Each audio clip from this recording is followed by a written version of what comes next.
बिस्मिल्लाहिर्रहमानिर्रहीम, अस्सलाम वालेकुम। पाकिस्तान में जितने भी जजेस आए, मैं सिर्फ चीफ जस्टिस की बात नहीं कर रहा, बाकी जजेस की भी, उनमें काजी फाइज ईसा साहब बहुत ही अनोखे हैं। क्योंकि वैसे तो देखा गया है कि अदालत में जज मिसकंडक्ट का मुर्तकिब हो जाता है कि अगर वो किसी ऐसे केस पर बात करे जो केस चल रहा है। उसकी वजह यह होती है कि अगर कोई जज इस पर बात करता है तो उसका मतलब है कि वो अपना जहन बता रहा है और वो दूसरी अदालत को दबाव में लाने की कोशिश कर रहा है या इस तरह से इन्फ्लुएंस कर सकता है, और फिर वो हो भी चीफ जस्टिस। अब केस मार्गला हिल्स का था और काजी फाइज ईसा साहब 190 मिलियन पाउंड के केस को, अल कादिर ट्रस्ट केस को याद करते रहे, जिसमें इमरान खान साहब पर केस चल रहा है। उसमें मलिक रियाज वाला मामला है कि बाहर से रकम आई और सुप्रीम कोर्ट में अकाउंट में आई। लेकिन काजी साहब ने मार्गला हिल्स के केस में इस केस का जिक्र करना शुरू कर दिया और वो केस चल भी रहा निचली अदालत में। यानी निचला जज देख रहा है कि चीफ जस्टिस चाहता है कि उसमें सजा हो। वाज़ेह तौर पर कह रहे हैं जी वो देखें उसमें किस तरह पैसे आए, बरतानवी हुकूमत की तरफ से आए और यहाँ पर वो एक इन्फ्लुएंस आदमी ने वो रख लिए और कुछ किया ही नहीं जाता। फैक्ट्स भी गलत हैं क्योंकि वो बरतानवी हुकूमत की तरफ से पैसे नहीं आए थे, वो मलिक रियाज की फैमिली के अकाउंट से आए थे, क्योंकि वहाँ पर उनका मामला चला कि जी ये जो आप रकम बरतानी लेकर आए हैं ये मशकूक है, आप बता नहीं पा रहे कि ये रकम आपने किस तरह से हासिल की, इसका आपको कोई मनी ट्रेल नहीं दे पा रहे। उसके बाद मलिक रियाज ने उनसे मुआहिदा किया और मुआहिदा ये हुआ कि ठीक है, आप को प्रूव भी नहीं करना पड़ेगा, मैं ये रकम वापस ले जाता हूँ, क्योंकि वरना वो NCA ने साबित करना था कि ये मनी लॉन्ड्रिंग है या ये गलत रकम लाई गई है, कोई क्रिमिनल एक्टिविटी से लाई गई है, क्योंकि सिर्फ ये था कि ये मनी ट्रेल नहीं दे रहे थे। तो उनकी आउट ऑफ कोर्ट सेटलमेंट हुई नेशनल क्राइम एजेंसी के साथ। मुख्तसरन ये कि यहाँ पर सुप्रीम कोर्ट ने इनको जुर्माना किया हुआ था कराची में बहरिया टाउन के हवाले से, जो सरकारी ज़मीन उन्होंने ली और उसमें खुर्द-बुर्द सारी थी, और वो पीपल्स पार्टी की गवर्नमेंट वहाँ पर थी, सबको पता है। अब वो किया उन्होंने ये कि यहाँ पर जो उनको जुर्माना हुआ था सैकड़ों अरब रुपए का, उसके ज़रिए इन्होंने कहा कि जी मैं वो सुप्रीम कोर्ट के अकाउंट में जमा करवा देता हूँ और हुकूमत इसकी इजाज़त दे दे। हुकूमत ने काबीना में वज़ीर आज़म इमरान खान थे, उन्होंने इजाज़त दे दी कि अच्छा जी सुप्रीम कोर्ट के अकाउंट में रकम आ जाएगी। ये असल केस है। उसके बाद अब वो खैर रकम कोई सिंध जो हुकूमत उसको चली गई हुई है। वैसे सिंध हुकूमत की इजाज़त से ही सारा कुछ हुआ था, अब उसी सिंध हुकूमत को रकम चली गई और यहाँ पर वफाकी हुकूमत को आ गई बाकी, वो एक अलग केस है। लेकिन उस केस पर इमरान खान पर मुकदमा बनाना कि ये अल कादिर यूनिवर्सिटी जो एक ट्रस्ट यूनिवर्सिटी है, इस्लामिक यूनिवर्सिटी है, उसके लिए बतौर रिश्वत ये सहूलत मलिक रियाज को दे दी गई थी कि अच्छा आप ये रकम यहाँ लाएं और सुप्रीम कोर्ट के अकाउंट में जमा करवा दें। ये असल में केस है। लेकिन इस केस का जिक्र क्यों किया? सिर्फ यही नहीं, उन्होंने यूट्यूबर्स का जिक्र कर दिया। उन्होंने कहा देखिए जी यहाँ पर गाली गलोच दी जाती है, गालियाँ दी जाती हैं जजेस को, हमने बहुत बर्दाश्त कर लिया, अब नहीं छोड़ेंगे।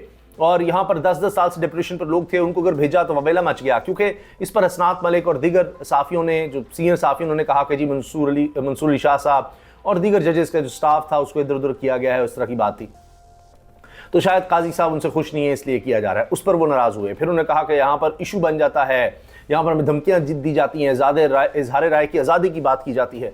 तो काजी साहब केस कुछ था, मार्गला हिल्स का केस था कि वहाँ पर रेस्टोरेंट बना हुआ है, वहाँ पर दीगर फैसिलिटीज़ बना दी गई हैं, ये नहीं हो सकता, हाउसिंग सोसाइटी बनाई जा रही है, वो क्यों है? उस पर उन्होंने इस्टेब्लिशमेंट को भी अच्छा खासा रगड़ा कि जी इसमें GHQ का जिक्र क्यों है, कोई कैप्टन नाम के हैं, कोई वो जो सोसाइटी बना रहे हैं, शाह खावर उनके वकील थे। तो उन्होंने कहा कि जी आप उनको बुलाएं और ये आप बताना चाह रहे हैं कि जी कोई फौज है इसके पीछे, आप ये क्या दे रहे हैं? इस तरह की बातें उन्होंने कही।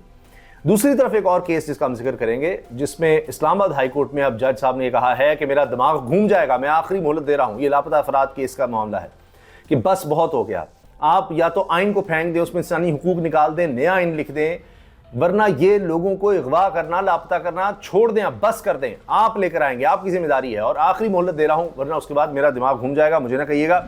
और क्या पाकिस्तान में इन्वेस्टमेंट आएगी? क्या यहाँ पर कोई लोग इन्वेस्ट करेंगे या देखेंगे पाकिस्तान की तरफ, जहाँ पर लोग लापता होते हैं, जहाँ किसी भी तरह से लोगों को कोई सिक्योरिटी नहीं है? भूल जाएं। वैसे तो क्या यहाँ पर आना है, मैं आपसे अर्ज करूँ कि जो लोग बाहर हैं, जो पाकिस्तानी बाहर हैं, वो अब सोचते हैं कि नहीं पाकिस्तान में नहीं आना। उसकी वजह यह है कि यहाँ तो हुकूमत कह रही है कि जी पता ही नहीं इंटरनेट कैसे बंद है, हमें क्या पता, $500 मिलियन का नुकसान हो गया है, हमें नहीं पता कैसे हो रहा है, हमें क्या पता कराएं किस तरह से हो रहा है, आगे पता नहीं क्या होगा। तो यहाँ तो बुनियादी फैसिलिटी किसी भी इन्वेस्टमेंट की अब मुल्क में, दुनिया के बड़े इन्वेस्टर्स किस तरह से आते हैं, दुनिया के सबसे बड़े इन्वेस्टर्स के नाम ले लीजिए, आप देख लें, क्या वो IT से रिलेटेड हैं? इंडिया का सबसे बड़ा अमीर तरीन आदमी, क्या वो IT से रिलेटेड है या नहीं है? कहीं ना कहीं उनका बिजनेस इससे है या नहीं है? अमेरिका में देखें, पूरी दुनिया में देखें, आप अमेजोन को देख लीजिए, मैं तो कोई एक मिसाल दे रहा हूँ। आप अगर टेस्ला को आपने देखना है, आपने वॉरेन बफे को देखना है, आपने बिल गेट्स को देखना है, आपने फेसबुक के मालिक को देखना है, मार्क ज़करबर्ग को, जिसको मर्जी आप देख लें, दुनिया के बेहतरीन लोग कहीं ना कहीं उनका ताल्लुक बराह रास्त या वैसे IT के शोबे से, इंटरनेट से ज़रूर होगा। खैर, हमें इसकी क्या परवाह है। यहाँ मियाँ नवाज शरीफ साहब ने मीटिंग जो की है और उसमें कहा है कि मोहतात रहें, फैज़ हमीद के बारे में मोहतात रहें, बस हर बात पर मोहतात रहें, और हमने अब आगे किस तरह से बढ़ना है, अब हमारी हुकूमत के होते ही जल्दी बल्दियाती इलेक्शन करा लें और सरकारी वसाइल का इस्तेमाल करके यहाँ पर ये बहस हो रही है। तो अच्छा, अब इस पर जनाब हसनात मलिक साहब, नाम तो नहीं लिया काजी फैज़ साहब ने, लेकिन चूँकि हसनात मलिक ने भी ये खबर दी थी कि जिन लोगों को इधर उधर किया गया है, तो वो भी हसनात मलिक साहब भी पीछे नहीं हट रहे। उन्होंने इंकशाफ किया है कि आइनी तरमीम के लिए 2/3 अक्सरियत चाहिए, जिसकी कोशिश की जा रही है। वो अगर इनको मिल भी जाए तो मसला फिर वही पड़ा होगा कि सेनेट में 2/3 इनके पास नहीं है। और अब अदलिया में जैसी तकसीम है, अब जो बेंच बनने हैं जस्टिस मुनीब और मंसूर अली शाह बनाएंगे, ये एक अलग मसला बन रहा है। अच्छा, इसके साथ जनाब काजी फ़ाइज़ ईसा साहब कह रहे हैं कि 190 मिलियन पाउंड वालों से कोई क्यों नहीं पूछता। उस वक्त की हुकूमत ने बरतानी से मिलने वाले पैसे ताकतवर शख्सियत को दे दिए, बरतानी हुकूमत ने पैसे वापस भिजाए, मगर इससे चोरी करने वाले शख्स को वापस कर दिए गए। ये केस कुछ है और बात कुछ कर है। हमारे पास कोई मीडिया टीम नहीं है जो हमारा दिफा कर सके। 10-10 साल से बैठे डिप्टी पर मुलाजमीन को वापस भेजा तो ये 2 नंबर लोग कहते हैं चीफ जस्टिस ने पता नहीं क्या कर दिया, और कहा कि जी हमारा तो दिफा ही कोई नहीं करने वाला, हम पर तनकीद करें लेकिन सामने से आकर करें और छुप कर ना करें। एक कैमरा पकड़ो और हो गया यूट्यूब चैनल शुरू। वो बस इस पर भी तनकीद कर रहे हैं कि ये यूट्यूब चैनल बैठ जाते हैं शुरू करने और बस हम पर तनकीद शुरू कर देते हैं, ये देखें क्या कर रहे हैं। तो काफ़ी ज़्यादा गुस्से में नज़र आ रहे हैं काजी फैज़ साहब इस तरह की बात करके। लेकिन लोग ये कह रहे हैं कि ये तो मिसकंडक्ट में आता है कि इस तरह से किसी केस पर बात की जाए जो आपके सामने है ही नहीं, और इस तरह से उस पर बाकायदा अपना जहन बताना कि आप जैसे इन्फ्लुएंस करना चाह रहे हैं।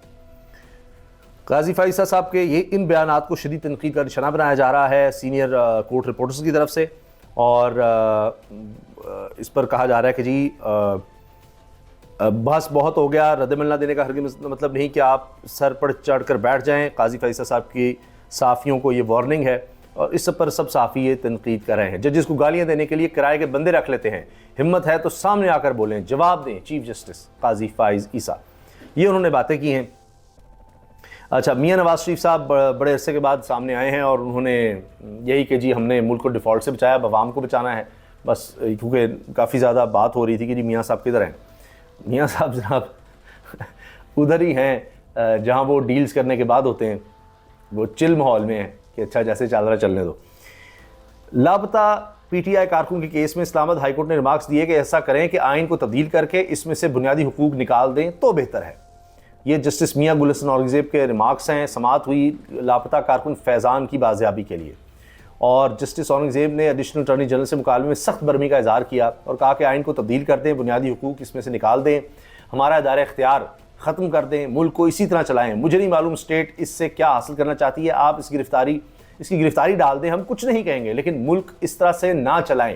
पहले भी ये हुआ है, जब अदालतें ज़रा खींचती हैं तो लापता अफराद जो है ना वो सामने आ जाते हैं, फिर उनकी गिरफ्तारी डाली जाती है, वरना वो लापता ही रहते हैं और उनकी कुछ समझ नहीं आती कहाँ है, कब आएंगे, क्या होगा। इसके अलावा अज़हर मिशवानी के 2 लापता भाइयों की बाजियाबी के लिए दरख्वास्त थी।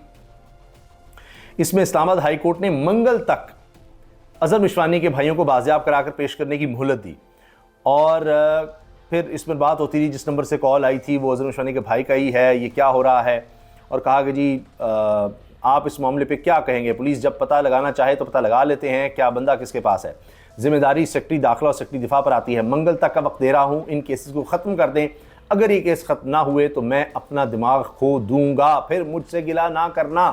कैसे फैसले होंगे कि इंटरनेशनली भी लोग देखेंगे यहाँ पर जजेस क्या हैं, आंसू लाकर कहते हैं जी आप प्रेस कॉन्फ्रेंस ही कर दें, हम अगर फैसला भी करेंगे तो क्या होगा।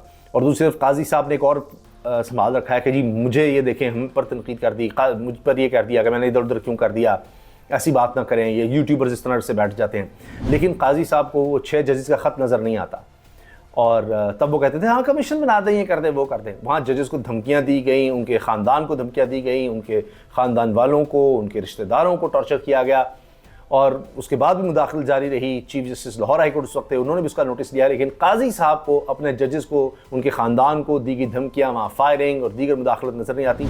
उनको ये नज़र आता है कि हाँ मेरे बारे में क्या बात कर दी, यूट्यूबर्स ने कर दी, यूट्यूब पर बैठ कर ये तनकीद कर दी, फ़लाँ कर दिया। जिसका जो चीज़ चाहता है वो मेरे बारे में बात करता है। अब बहुत हो गया, ये 190 मिलियन पाउंड का केस उनको किसी और केस में याद आ जाता है। तो अभी तक लगता है कि कोशिशें हैं कि किसी तरह से मखसूस नशिस्तों का कुछ हो जाए, किसी तरह से मौजूदा हुकूमत को 2 दहाई की मिल जाए, किसी तरह से उनके पास ये ताकत आ जाए कि वो काजी फाइसा साहब को एक्सटेंशन दे सकें। और हुकूमत समझती है कि वो काजी फाइसा साहब गारंटर हैं सारे सिस्टम के और उनको सूट करते हैं काजी फाइसा साहब के। जब तक वो हैं तो इमरान खान की हमें फ़िक्र करने की ज़रूरत नहीं है, वो तब तक जेल में रहेगा। लेकिन काजी साहब रिटायर हो गए तो फिर हमारा क्या बनेगा? तो इसकी कोशिशें लगता है कि अब भी जारी हैं और निज़ाम में नज़र आ रहा है कि उनको मुश्किलात हैं, जुडिशरी से मुश्किलात हैं, आवाम से मुश्किलात हैं। इसलिए वो फ्रस्ट्रेशन भी हमें कहीं कहीं इस तरह के रिमार्क्स में, इस तरह की बातों में हमें नज़र आती है। इजाज़त दीजिए, अल्लाह।